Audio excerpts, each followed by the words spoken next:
Bienvenue à tout le monde dans notre troisième mardi d'enseignement, notre troisième mardi de puissance, notre troisième mardi d'activation dans la parole de Dieu concernant notre thématique partager l'évangile.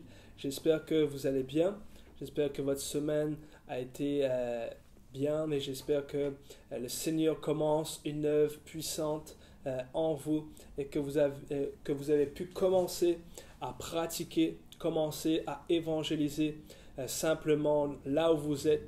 Vous savez, on n'a pas à se mettre une pression, essayer de gagner notre ville à nous tout seuls. On est des co-ouvriers, on est ensemble dans la moisson. Dieu a appelé chacun de nous. Chacun de nous, nous ne sommes pas des évangélistes, mais chacun de nous, nous sommes des chrétiens. Aujourd'hui, Dieu t'appelle chrétien. Aujourd'hui, le monde plutôt t'appelle chrétien. Jésus t'appelle son fils. Le Père t'appelle son fils. Tu es un enfant de Dieu. Tu es un témoin. Tu es un ambassadeur du royaume. Et Dieu veut t'utiliser. Dieu veut que tu puisses commencer à œuvrer, à marcher dans le surnaturel. Il veut pour toi que tu puisses gagner des âmes parce qu'il a payé le prix pour ces âmes. Vous savez que les âmes, c'est la récompense à ses souffrances. Donc Jésus veut sauver l'humanité. La Bible nous dit que quiconque invoquera le nom du Seigneur sera sauvé. Donc Jésus veut que ta famille, tes amis, ta nation puissent venir à lui et recevoir le salut. Et aujourd'hui, dans notre thématique de partager l'évangile, j'aimerais aborder cette troisième session avec comment exercer, comment opérer avec l'onction du Saint-Esprit, spécifiquement avec les dons du Saint-Esprit. On ne pourra pas voir tous les dons du Saint-Esprit ce soir. Je pense que vous le savez, la Bible parle de 9 dons du Saint-Esprit. Mais ce soir, j'aimerais vous parler de la guérison, j'aimerais vous parler des paroles de connaissance, j'aimerais vous parler de la délivrance également, parce que lorsque vous allez évangéliser, vous allez faire face à une confrontation, à un combat spirituel, à des esprits mauvais. Vous allez faire face à la maladie. Vous allez faire face à des gens qui ont besoin de goûter à un Jésus maintenant.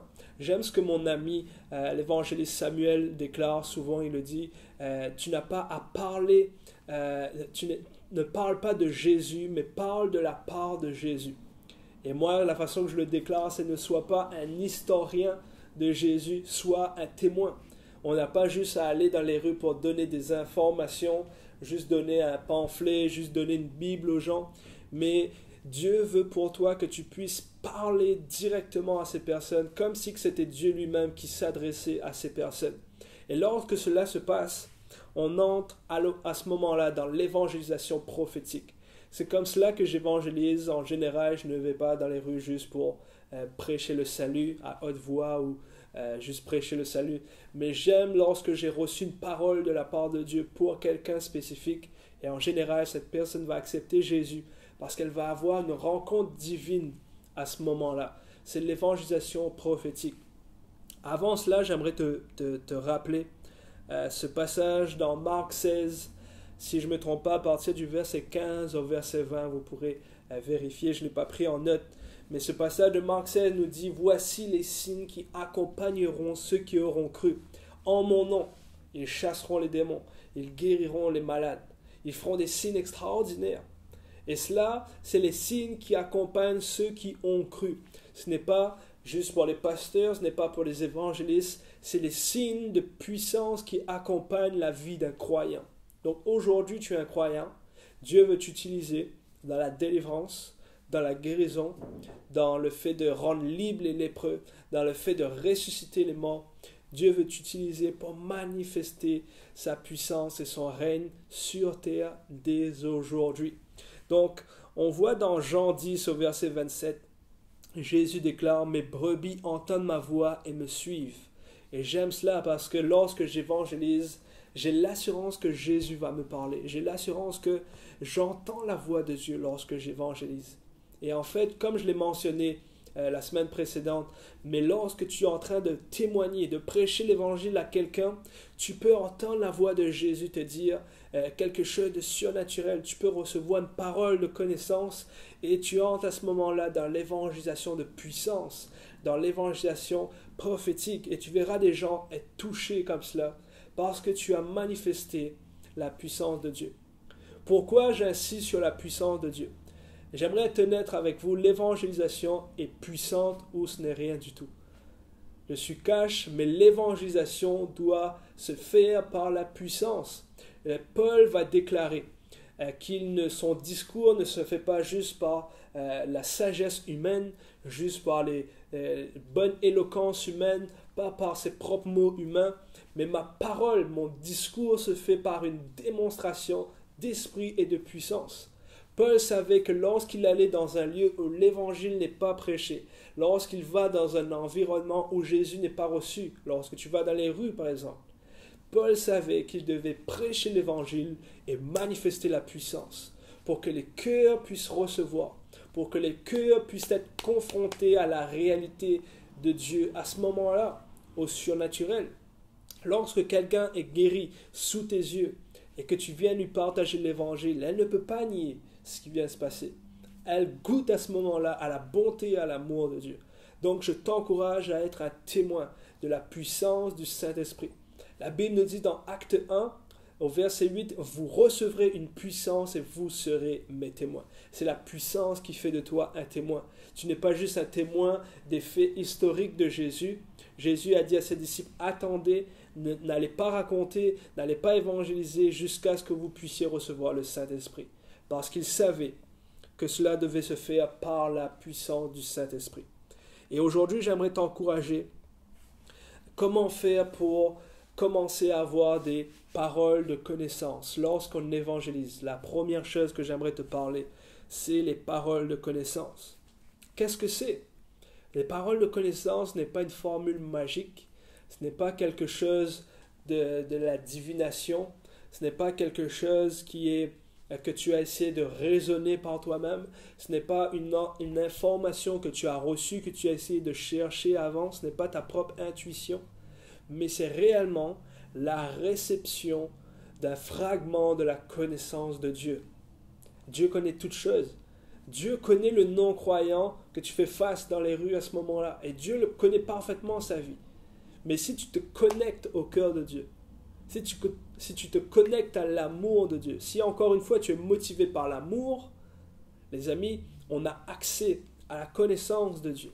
Et tu vas voir que des paroles de connaissance vont commencer à arriver et que tu vas pouvoir les déclarer. Les paroles de connaissance, c'est une révélation, c'est une inspiration divine, c'est une information que tu as reçue de la part de Dieu directement. Ce n'est pas par tes propres forces, ce n'est pas par ta propre connaissance, c'est réellement cela. Et cela va concerner une situation, le nom d'une personne, ce qu'elle vit en ce moment, une maladie peut-être, un lieu où Dieu va commencer à te montrer, à te diriger dans les choses, dans l'esprit.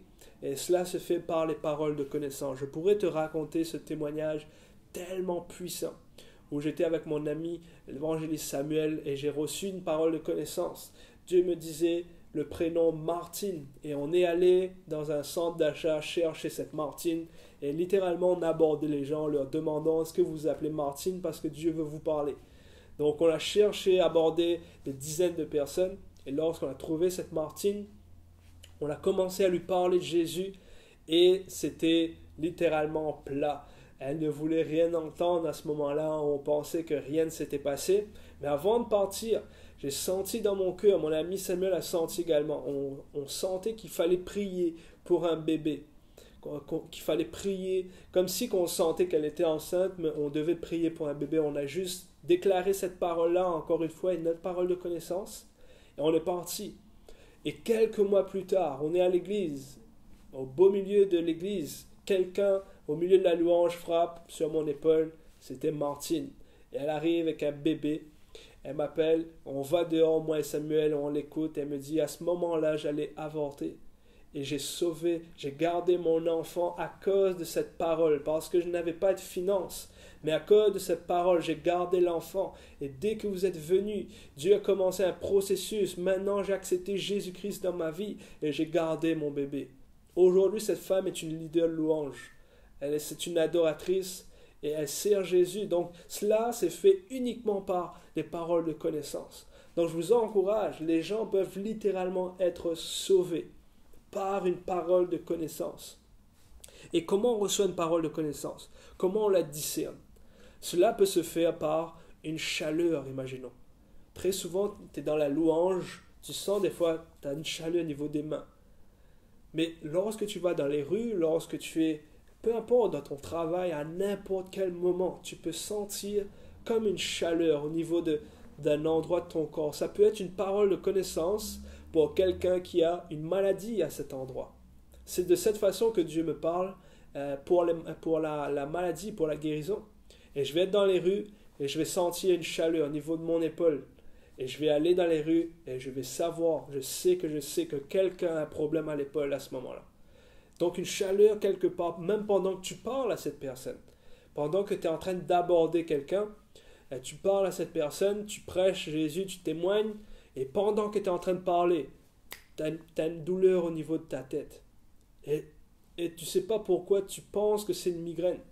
Et tu vas dire à la personne, est-ce que vous souffrez de migraine? Et la personne te regarde et te dit, oui, comment vous savez cela? C'était une parole de connaissance. Donc ça peut être par une chaleur, ça peut être par une intuition. Pas ta propre intuition, mais une forte impression dans ton cœur que tu as l'impression que Dieu place cette intuition dans ton cœur. Je ne sais pas, il faut que tu ailles dans cette rue-là parce que quelqu'un a besoin d'entendre Jésus. Il y a cette forte intuition qui vient.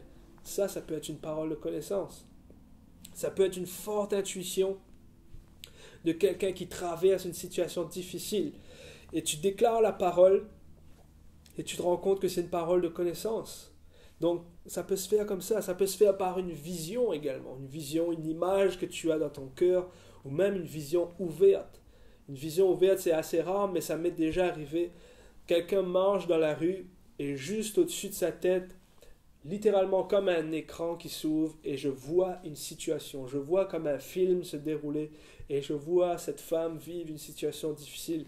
J'aborde la femme, je déclare la parole. La femme tombe en pleurs parce que c'était exactement cela. Donc tu peux recevoir une parole de connaissance simplement avec des visions. Je me rappelle, j'étais juste à côté de l'église. Là, en ce moment, on est à l'église. Mais j'étais juste à côté, si je ne me trompe pas, avec mon ami Olivier. Et on était aux Jean Coutu. J'entre dans le magasin. Et quand j'entre, je reçois une douleur. Je sens comme une douleur. Ça peut se faire comme ça aussi. Une chaleur ou une douleur. Et je reçois comme une douleur au niveau de mon cou. Et je ne sais pas.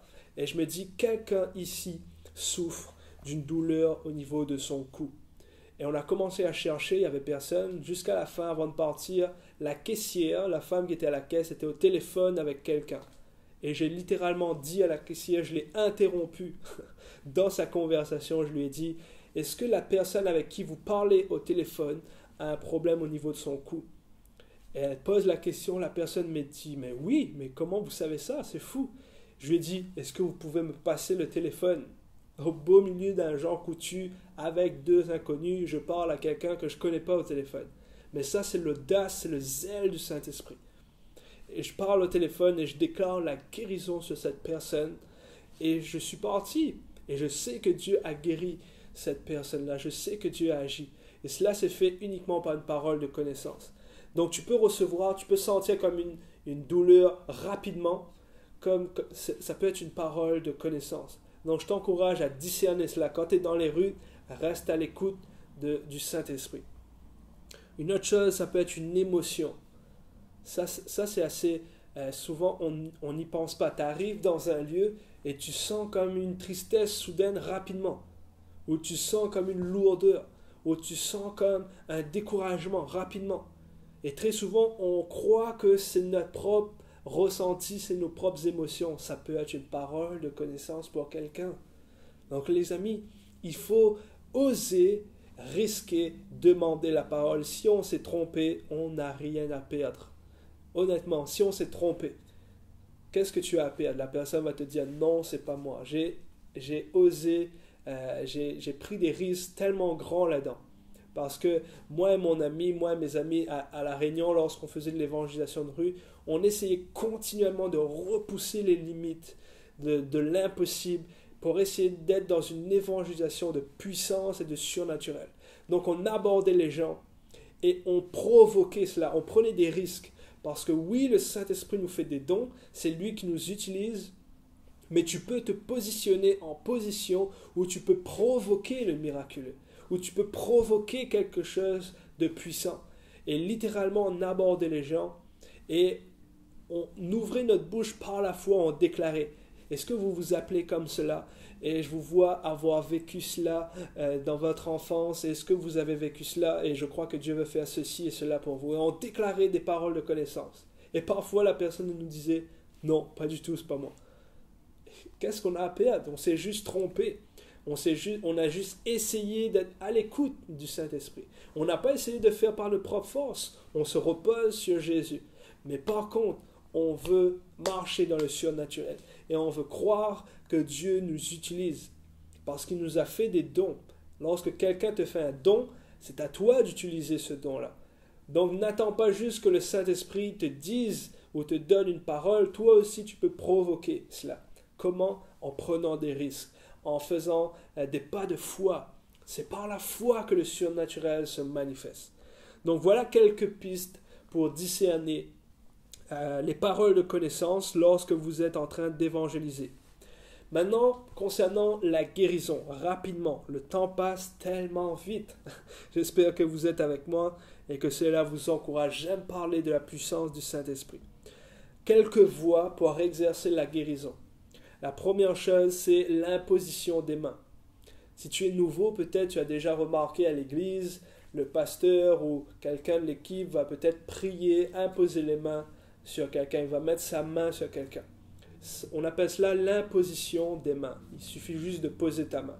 Et en faisant cela, on voit dans les Écritures que Jésus a utilisé cela.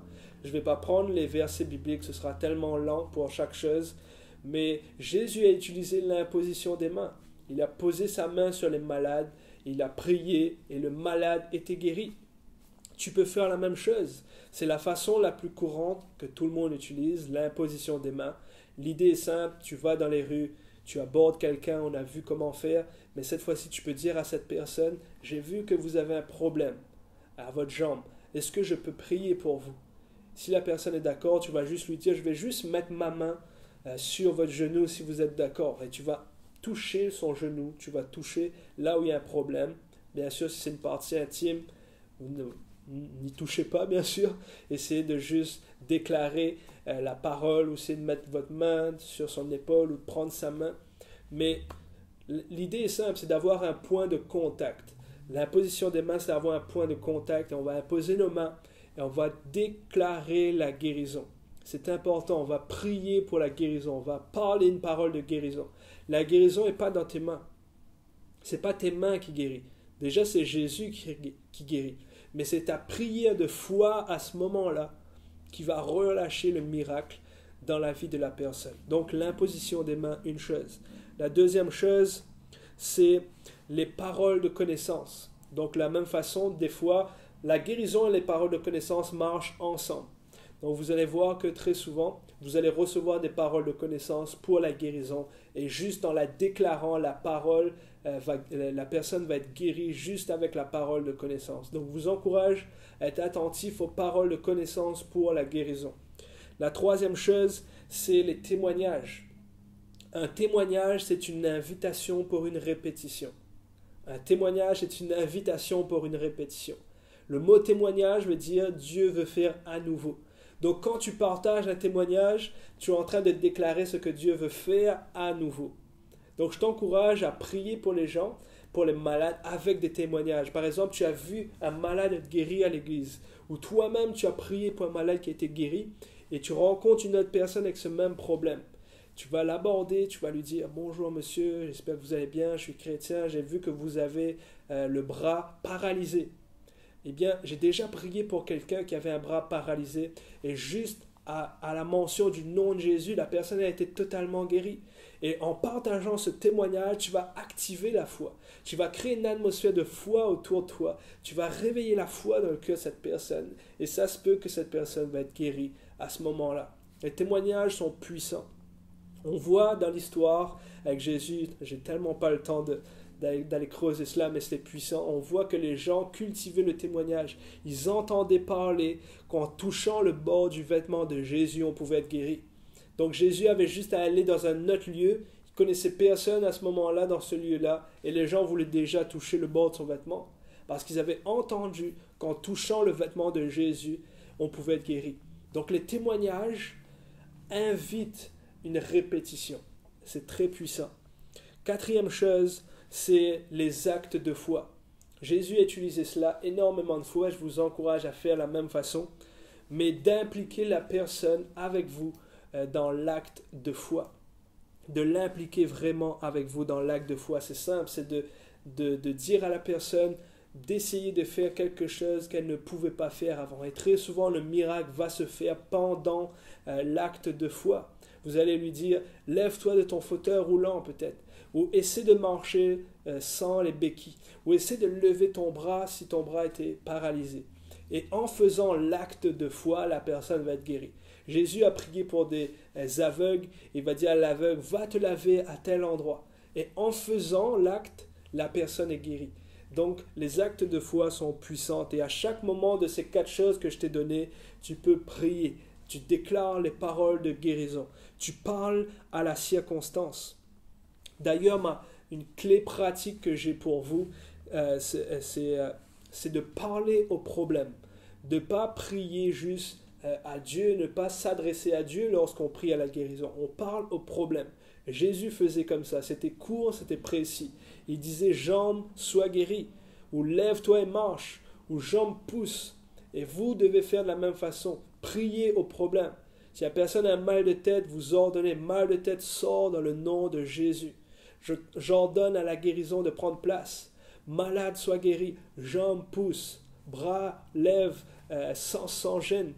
Et vous priez comme cela, vous vous adressez au problème. La troisième chose, dans les clés pratiques que je vais vous donner, c'est évaluer la situation. Je vous encourage, lorsque vous priez pour des malades, à évaluer la situation avant, évaluer la situation pendant et après. Donc vous allez voir si la personne a une paralysie au bras. Vous allez voir qu'est-ce que vous n'arrivez pas à faire. La personne va te dire, j'arrive pas à bouger le bras. Tu pries. La personne commence à être guérie, elle arrive à là. Tu évalues la situation, tu lui redemandes et à la fin tu vois qu'elle est guérie. Donc vous allez pouvoir évaluer la situation pendant que vous priez pour les malades. Une autre chose, c'est de discerner qu'il y a une différence entre la maladie et l'esprit de maladie, entre les esprits impurs. Parce qu'à ce moment-là, vous n'êtes plus dans la prière pour la guérison, mais vous êtes dans une délivrance. Parce qu'il y a énormément de maladies qui sont là à cause des esprits impurs. Et dans les rues, croyez-moi, vous allez faire face à cela. On voit notez cela, dans Marc 9, 25 et dans Luc 13, 11. On voit 2 types de malades ici. Un est sourd et muet, l'autre, c'est la femme qui était courbée. Et dans ces 2 reprises, on voit que Jésus chasse des esprits d'infirmité, esprits sourds et muets. En fait, ces esprits étaient là pour garder les gens dans la maladie. Donc à ce moment-là, tu peux prier, jambes poussent, bras soient guéris, ça ne va pas marcher parce que c'est une délivrance. Donc là, il faut prendre autorité sur l'esprit d'infirmité, sur l'esprit impur. Et tu as simplement à déclarer, esprit impur, sors. Ou esprit d'infirmité, je t'ordonne de lâcher prise. Et la personne va recevoir la guérison à ce moment-là. Donc c'est réellement quelques points à discerner ensemble, qu'il y a une différence entre la maladie et l'esprit de maladie, qu'il faut parler au problème et non à Dieu, qu'il faut évaluer la situation lorsqu'on prie pour les malades. Donc c'était quelques points que j'avais pour vous. Rapidement peut-être, le temps passe tellement vite, rapidement peut-être j'aimerais vous parler de la délivrance. parce que Jésus a dit, vous chasserez les démons. La délivrance est réellement simple, il n'y a pas une grande leçon à avoir, c'est le nom de Jésus et le sang de Jésus. Nous avons autorité sur les esprits impurs. Et c'est le premier signe qui accompagne ceux qui auront cru. Dans Marc 16, en mon nom, ils chasseront les démons. Donc, lorsque vous allez être dans les rues parfois, vous allez être confronté à des esprits impurs, vous allez être confronté à des esprits mauvais. Donc, je vous encourage toujours à travailler avec un partenaire. Jésus a envoyé les disciples 2 par 2, allez évangéliser 2 par 2. Une autre chose également, c'est de mettre le salut en premier. On ne veut pas juste exercer la guérison et les délivrances. On veut que la personne reçoive Jésus. Donc le salut est primordial. Et juste en amenant la personne au salut, vous verrez qu'une grande partie, ou peut-être la totalité de la délivrance, va prendre place juste avec le salut. Une autre chose, c'est de remplir le temple. Lorsqu'on fait une délivrance, les démons vont sortir, les esprits impurs vont sortir, mais il est important juste après de remplir le temple. Et le temple, c'est le temple du Saint-Esprit. Appelez le Saint-Esprit pour qu'il puisse remplir et saturer ces personnes-là et les combler. Une chose tellement importante aussi, c'est d'avoir une intimité, d'avoir une identité forte, parce que si vous êtes vous-même prisonnier, comment voulez-vous libérer les gens? Donc, on avait vu dans le premier point comment l'intimité, l'identité est importante, de savoir que Dieu nous a donné autorité sur les esprits mauvais et ensuite d'exercer. Pour finir, gardez l'honneur et gardez l'autorité. Lorsqu'on fait une délivrance, une seule personne doit exercer la délivrance pendant que les autres ou l'autre personne prient. L'ennemi, les esprits mauvais aiment la confusion. Donc, si tout le monde est en train de crier, cela amène une confusion. Donc, une seule personne prend autorité. Au nom de Jésus, esprit impur, sort. Et vous verrez que la délivrance va prendre place pendant que l'autre intercède, pendant que l'autre prie pour cette personne-là. Donc, c'était quelques clés que j'avais pour vous sur comment discerner les paroles de connaissance, sur comment relâcher la guérison et sur comment exercer la délivrance. Mon temps avec vous est terminé.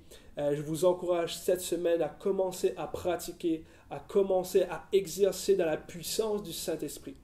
Et là où vous êtes, j'aimerais prier maintenant même dans le nom de Jésus.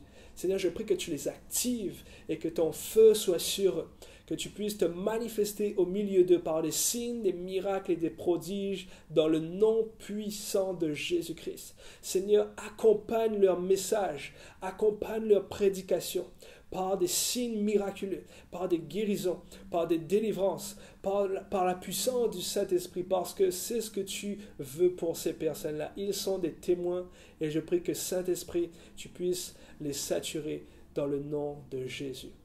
Donc les amis, prenez soin de vous. On se retrouve pour notre dernière session mardi prochain sur l'onction du Saint-Esprit et j'aimerais prendre le temps de prier pour vous. À très bientôt.